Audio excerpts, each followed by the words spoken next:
And Brendan Nunez, who's a friend of the program and a friend of the station, he ended up tweeting yesterday that the loss against Memphis now makes the Kings 9-13 against teams that are 500 or better.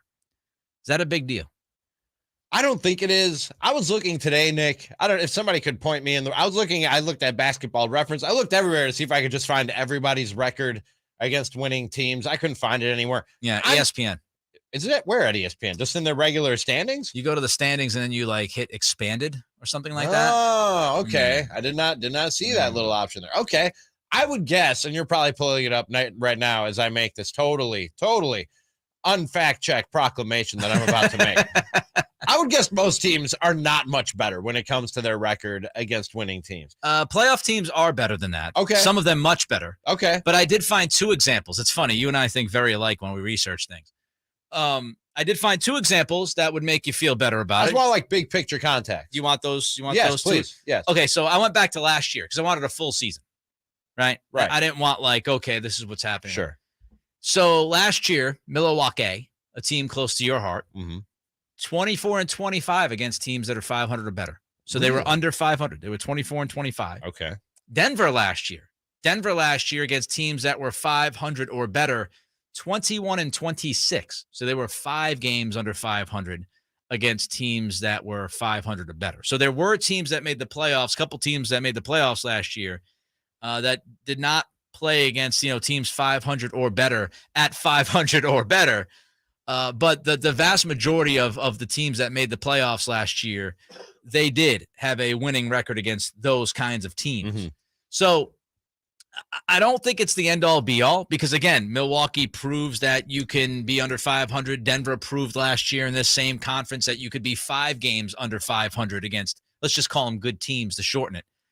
So I don't think it's, the end of the world. But here's the difference to me when you look at the teams like Denver and Milwaukee.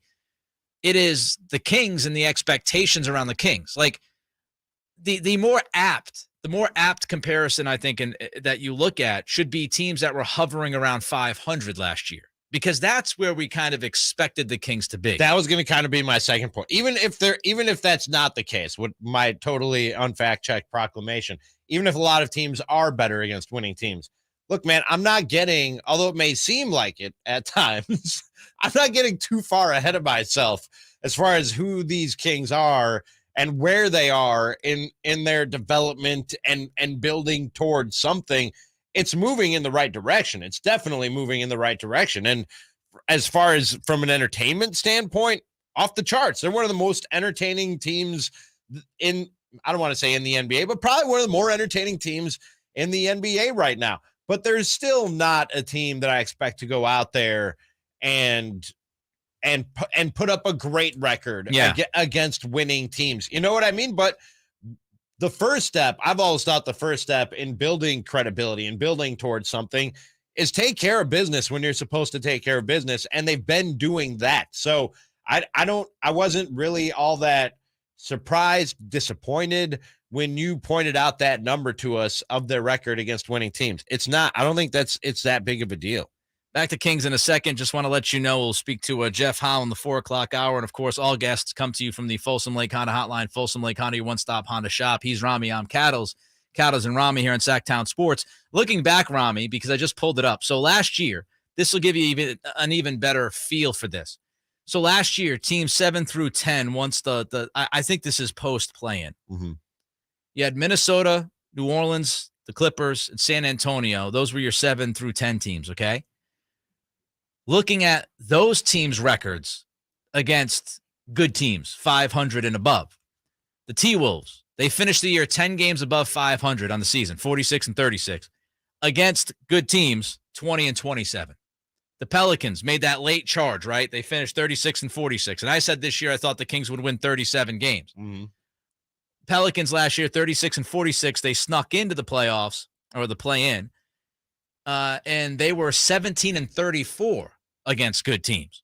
The Clippers, who were 2 games above 500 last year, 42 wins last year. The Clippers against good teams, 19-28.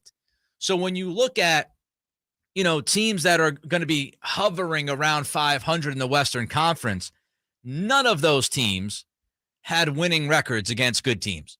And most of them had pretty bad records. I mean, 17-34 for the Pelicans, 19-28 for the Clippers, 13-36 for the Spurs.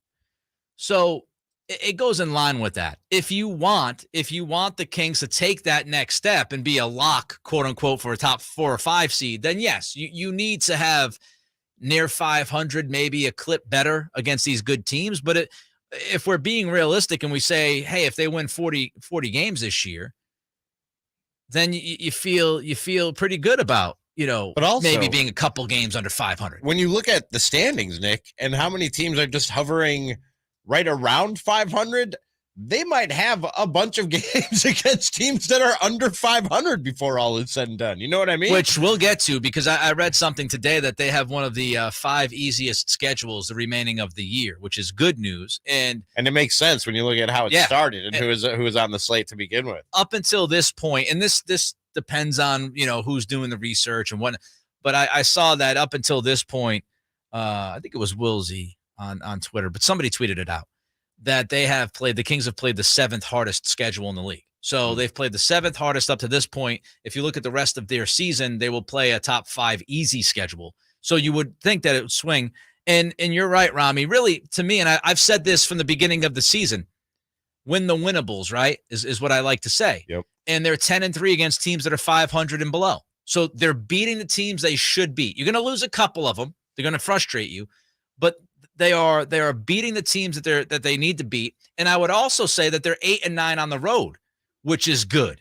If you can hover around 500 on the road, it means you got a mentally tough team and a team that's competing. So I would not be too worried right now about the Kings' record against teams that are 500 or better. Right now, there are 6 teams in the West that are under 500, and you have the Blazers, Suns, and Warriors all hovering right around 500. There you go. So there are a lot of those teams out there that look beatable right now.